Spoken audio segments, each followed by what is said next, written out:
আসসালামু আলাইকুম গাইস, আজকে আপনাদের দেখাবো কিভাবে আমাদের নতুন প্রকাশিত বই আমরা কিভাবে ওয়েবসাইট থেকে ডাউনলোড করব।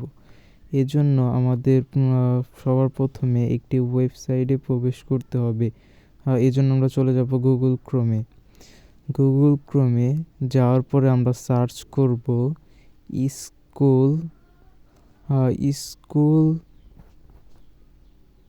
booksbd.live365.com। এটি লেখার পরে আমরা সার্চ করলে একটি ওয়েবসাইট প্রদর্শিত হবে।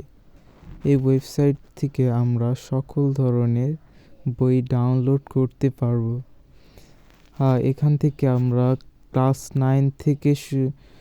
ক্লাস 9-10 সকল বই আমরা ডাউনলোড করতে পারবো এবং এই ওয়েবসাইটটি প্রবেশ করার লিংক আমি ভিডিও ডেসক্রিপশনে দিয়ে দিব, সেখান থেকে আপনারা ডাউনলোড করে নেবেন।